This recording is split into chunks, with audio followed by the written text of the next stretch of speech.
Жаңалықтар вақты өзешен башлап жіберді. Студияда Алсу Нұриева, исәнмісіз. Вакцинация профилактиканың эффектлі шарасы, өзгеріші техника қорқыныш тудыра. Жылы күннер башлану белән Әлмәт халқы электр самокатларынан актив файдалана башлады. Тик транспортның мондый түрі балалар һәм өлкәннәр өчен куркыныч булуы да ачыкланды. Әле бер, әле икенче шәһәрдән үзйөрешле техника белән авария очраклары хакында хәбәр килеп тора. Закон буенча машина йөртү таныклыгы кирәк түгелен. Шулай да тизлекнең зур булуы уйланырга мәҗбүр итә. Нефт шәһәре урамнарында ике көпчәкле тимер атлар, икенче төрле электр самокатлар барлыкка килә башлады. Самокатны прокатка алу өчен бары тик кушымта кертергә, түләү өчен банк картасы мәгълүматларын урнаштырырга кирәк һәм әзер, төймәгә басып барасы гына кала. Еш файдаланам. Көн сайын диярлек укуга, эшкә барам. Самокатлар Әлмәт урамнарында гына түгел, ә һәлакәт урыннарында да ешрак күренә башлады. Россия Федерациясе юл хәрәкәте кагыйдәләре нигезендә самокат йөртүчеләр җәяүлеләр булып санала. Шуңа бәйле рәвештә алар җәяүлеләргә карата кагыйдәләрне белергә һәм үтәргә тиеш. Самокат йөртүче тротуарлар буенча хәрәкәт итәргә тиеш. Шулай ук җәяүлеләр зоналары чикләрендә тәүлекнең караңгы вакытында яктылык кайтаргыч элементлары да булырга тиеш. Бу кадрларда безнең хезмәттәшебез Милена Валиева әлеге транспорт төренең уңай якларында, тискәре якларында, үз җилкәләрендә сынады. Самокатка ыргылуның беренче тәҗрибәсе аның өчен травма пунктында тәмамланды. Как только самокаты вышли в прокат, я решила... Самокатлар прокатка чыккач, мин анда йөрергә булдым. Тик бу бик яхшы тәмамланмады. Мин саксызлык аркасында самокаттан очтым, асфальт буйлап бардым, бик күп җәрәхәтләр алдым, озак дәваландым. Шунысын да билгеләп үтәргә кирәк, мондый транспорт чаралары турында юл хәрәкәте кагыйдәләрендә берни дә әйтелмәгән диярлек. Әлмәттә электр самокатлары кикшерингның максималь тизлеге сәгатенә 25 км-га кадәр, минималь 15 км-га кадәр. Статистика буенча җылы көннәр башлану белән 3-нче номерлы поликлиникага самокатта йөреп җәрәхәт алган 60 бала һәм 18 өлкән шәһәр кешесе мөрәҗәгать иткән. Иң күп мөрәҗәгатьләр белән килүчеләр балаларда тән җәрәхәтләр алучылар, сыну, бәрелү очраклары, ачык яралар белән дә ярдәм сораучылар күп.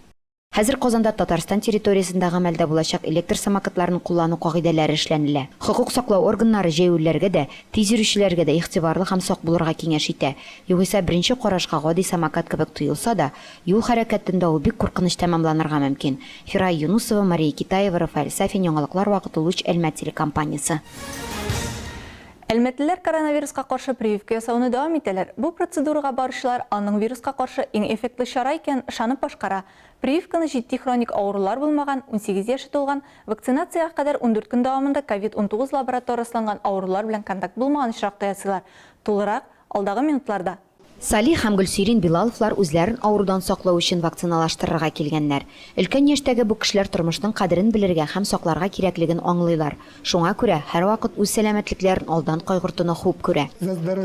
Без поликлиникага сәламәтлек артыннан дип килдек. Прививка ясаттык. Рәхмәт безнең сәламәтлегебез өчен кайгыртучыларга. Бүген беренче компонентны ясаттык. Минем уйлавымча, прививка ясатсак, яңадан элеккеге кебек үк яши алачакбыз, аралашачакбыз, эшләячәкбез. Гөлсирин Хөснугата кызы шикләнсә дә, тормыш иптәшенең фикеренә ышанып прививка ясатырга уйлый. Минем ясатасым килмәгән иде, ләкин менә тормыш иптәшемне тыңладым. Ясатык диде. Килдек, бергәләшеп прививка ясаттык. Күпләр коронавируска каршы вакциналаштыруга уңай карый башлаган. Бу прививка ясаткан һәм үзләрендә нинди дә булса нәтиҗәләр күргән якыннары һәм танышлары белән аралашу нәтиҗәсе. Алла саклаганны саклармын дигән. Күп танышларым прививка ясаттылар, бик яхшы хис итәләр. Үзем дә вакцинага каршы түгел. 3-нче номерлы поликлиникада гам-ковид яки эпивак корона ясарга була. Прививка алдыннан табиб тикшерү үткәрелә һәм аңа каршы билгеләр булмаганда вакцинация кабинетына кыю рәвештә керә аласыз. Нинди очракларда без вакцина ясатмаска тиешбез? Вакцина составына аллергия булган очракта авырлы хатын-кызларга һәм 18 яшькә кадәрге кешеләргә, калган кешеләргә инде вакцина ясалырга тиеш. Инфекция авырулары булган очракта вакытлыча прививка ясалмаска тиеш. Монда инде иммунолог, онколог, ревматолог табиблары белән киңәшләшергә кирәк. Коронавирус белән авырган кешеләргә прививканы 4-6 айдан да иртәрәк ясарга киңәш ителми. Фирая Юнусова, Вероника Рябова, Нурия Максеева, Рафаэль Сафин, яңалыклар вакыты Луч Әлмәт телекомпаниясе. Бүгінгі күнде Ознакай районы алдыңғы рәтінде ауыл хуҗалыгы Ознакай районы үсеш стратегиясының иң мөһим бүлекләреннән берсе. Анда аграриялар 112 мең гектар җир эшкәртә. Шуларның 40%-ын бертөкле культуралар тәшкил итә. Районда җаваплылыгы чикләнгән 6 җәмгыять һәм 95 крестьян фермер хуҗалыгы эшли. Әлеге хуҗалыкларның алдыңгы механизаторлары традицион сабанчылар ярышында очрашты. Әлеге чара районның Мәндәй авылы җирлегендә урнашкан Хәмит Мөстәкыймов исемендәге хуҗалык басуында уздырылды. Бәйрәмгә кыр эшчәннәре, район оешма җитәкчеләре, хезмәт ветераннары җыйналды. Тантананы Ознакай муниципаль районы башлыгы Марсель Шайдуллин ачып җибәрде. Ул барлык авыл хезмәтчәннәрен бәйрәм белән котлады. Бәйгедә катнашучыларга уңышлар теләде. Шулай ук күп еллар авыл хуҗалыгында эшләгән, югары күрсәткечләргә ирешкән хезмәт алдынгыларына мактау кәгазьләре, бүләкләр һәм медальләр тапшырылды. Бүгенгесе көндә туган көннәрен бәйрәм итүчеләр дә үз бүләкләрен алдылар. Сабанчылар ярышы районыбызда 10-нчы елын уздырыла. Бәйгедә районның иң алдынгы 17 механизаторы катнашты. Барысы да тырышып, көч түктеләр, җиңүгә омтылдылар. Араларында күп еллар хезмәт тәҗрибәсе булган механизаторларда үзенең хезмәт юлын яңа гына башлап җибәрүчеләр дә бар иде. Механизаторларның эшләрен тәҗрибәле жюри бәяләде. Бәйге нәтиҗәләре буенча каплатып сөрүдә беренче урын Ленар Сиддиковка бирелде. Өлкәдә мин инде хәзер бу тракторда 4-5 ел эшлим. Агрофилологистика инде хәзер. Бу эш үземә ошый. Но авыр. Авырлыгы бар инде, ул җиңел эш булмый бит инде. Шортлары да бар, хезмәт хаклары да булай әйбәт инде. Яхшы. Ул Ознакай агрофирмасының Сукаеш бүлекчәсеннән. Каплатмыйча сөрү буенча беренче урынга шулай ук Шулук хуҗалыктан Мөнир Хабибуллин лайык булды. Ознакай районында бүген сабанга сөрү бәйгесе бара. Һәм инде без бүген менә җиңүче тракторда утырабыз. Әлеге эш атын иярләүче егетебез белән танышып китик әле. Мин Хабибуллин Мөнир Гафарный үзем 60 елга 40 ел стажым бар. Мин сөйләп алдым механизатор юлын 40 ел эшләй. Төрле техникада эшләдем. Булар әйбәт. Читилинке бу әйбәт. Кешегә эшләнгән, кондиционеры бар, бөтен нәрсәсе бар, навигаторы бар. Басуда уңайлы эшләргә. Иштесен эшләй. Норманы арттырып бетендә. Барлык механизаторлар да тырышып эшкәрттеләр. Бар инде әзрәк. Агрефлар да, комиссия инде йөреп чыкты, үзебез дә йөреп чыктык хәзер. 20 техника, 20 хуҗалыкта, монда инвестор да бар, КФХ да бар.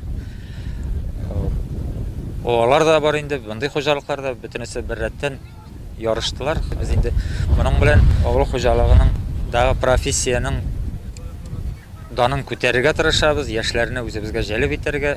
Бер дигән менә техникумда укый торган укучыларыбыз мотор иттереп сөрәләр, эшли беләләр.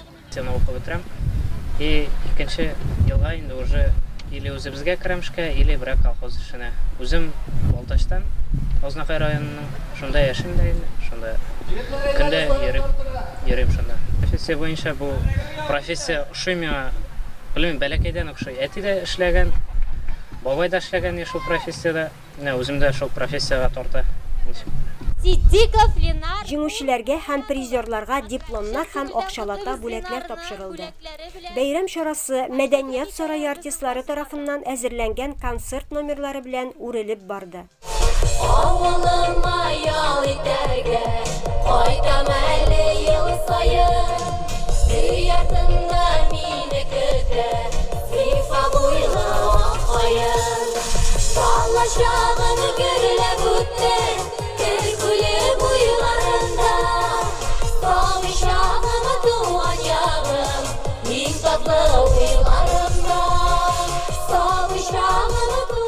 Шулай ук спорт ярышлары буенча көч сынашу да оештырылды. Эльмира Шәрифуллина, Рөстәм Акбаров, яңалыклар вакыты, Луч Әлмәт телекомпаниясе. Бүген Ознакай районында төрле юнәлештәге 5 кооператив уңышлы эшли. Алар халыкны икътисади әйләнешкә җәлеп итүгә, шәхси ярдәмче хуҗалыкларның авыл хуҗалыгы производствосына керткән өлешен арттыруга ярдәм итә. Ознакай районының мындай кооперативларны булдыруда тәҗрибәсе кызыклы, шуңа күрә игътибарга лаек. Рәдифә Нугманова дәвам итә. Римма Хажиева Бәрәкәт кооперативының эшкәртү цехы лаборанты. Ул бирдә күптән түгел генә эшли. Җитештерү өлкәсендә тәҗрибәсе зур булганлыктан, Римма ханым бирдә иң кирәкле хезмәткәр. Аның вазифаларына кабул итеп алынган сөтнең сыйфатын тикшерү керә.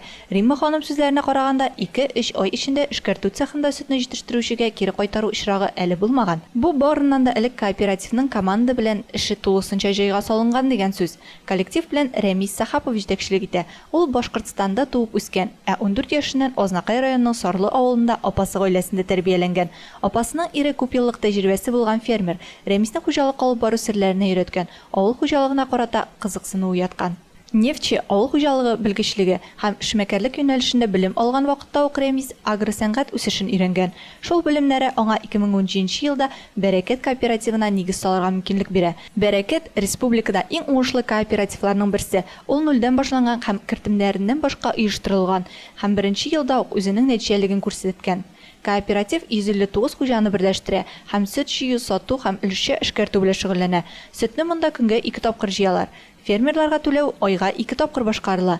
Хәтта авыр тормыш хәлендә булган коллегаларга ярдәм итү өчен махсус фонд та булдырылды. Моннан тыш фермерлар Татарстан Республикасы авыл хуҗалыгы һәм азык-төлек министрлыгы ягыннан да зур ярдәм тоялар. Берничә ел эшләү дәверендә фермерларга 12 миллион сумнан артык күләмдә грантлар бирелә.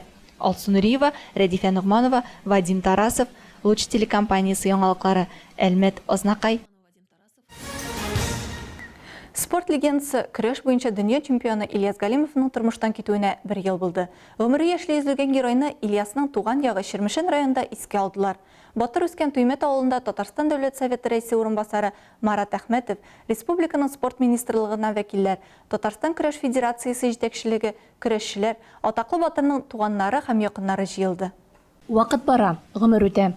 Бер буын икенчесен алыштыра. Менә бу егетләрдә кайчандыр якташыбыз Ильяс Галимов кебек үк танылган спортчылар булырга мөмкин. Ә бүген алар мондай кунаклар кебек үк көрәш буенча дөнья чемпионы, спорт легендасы Ильяс Галимовны искә алырга җыелдылар. Авыл мәдәният йорты фойесында танылган спортчы истәлегенә багышланган күргәзмә дә оештырылды. Чемпион мира по борьбе креш Ильяс Галимов сам только знал, сколько труда было вложено, чтобы завоевать каждое это звание. Шермешән районының Туймәт авылы мәдәният йортында Ильяс Саматулы белән таныш булган һәркем җыелды. Ильяс белән таныш идек, но бер генә очраштык аның белән. Шундый зур гына тауфатлы бер җегет килеп керде дә мин дим, Ильяс ди, мин сезне таныйм. Ну, шундый ачык күңелле, зур йөрәкле. Ильяс Галимов чын татар батырының нинди булырга тиешлеген бөтен дөньяга үз үрнәгендә күрсәтте. Кем ул татар дигән сорау туса, һичшиксез бу очракта Ильяс Галимов дип әйтәбез. Ильяс белән аның бәхәр очрашу бу бер вакыйга.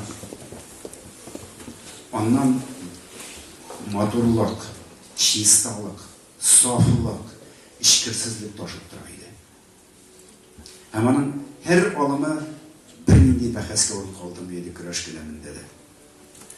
34 тапкыр район сабантуйларының батыры. Бәлки инде Ильясның шундый татар көрәшендә озын гомерле булуы кемнәргәдер үзен күтәреп күрсәтергә мөмкинлек бирмәгәндер. Әмма ләкин аларга ул барып да Ильяс кебек булу өчен көндәшне җиңү өчен тырышасың бит инде. Ул үз өстендә эшләргә, үзен җиңәргә бәйләткәндер. Күп еллар Ильяс Саматулы Әлмәтнең Акбөрек көрәш федерациясын җитәкләде. Ул безнең районда көрәш үсешенә бәяләп бетергесез өлеш керткән кеше. Татнефть компаниясе финанс ярдәме белән көрәш яңа үсеш дәрәҗәсенә чыкты. Җиде төрле спорттан уздыралар. Менә инде 90-нчы еллардан бирле мәрхүм Галиев заманыннан бирле ул оештырып җибәрде. Ел сайын спартакиада 17 төрле спорттан. Безнең һәм менә шушы нисбәттән татарча көрәш бездә кирип калды. 19 мәртәбә ул утты спартакиаданы. Туймәт авыл җирлеге халкы, Ильяс Галимовның туганнары һәм якыннары, бөтен Татарстаннан килгән кунаклар күренекле якташыбызны искә алды. Һәр детальдә Ильяс Саматулына карата мәхәббәт һәм хөрмәт сизелә иде. Кеше китә җыры кала диләр татар халкында. Ильяс Галимовның һәрбер көрәше үлмәс җырга тиң. Шуңа күрә аның турында истәлекләр мәңге яшәячәк. Асу Амирова, Рамира Хамидуллина, яңалыклар вакыты, Луч Әлмәт телекомпаниясы. Бу сезгә җиткерәсе соңгы мәгълүматыбыз иде. Мин Алсу Нуриева һәм монтажер Илдар Гимаев сезнең белән саубуллашабыз.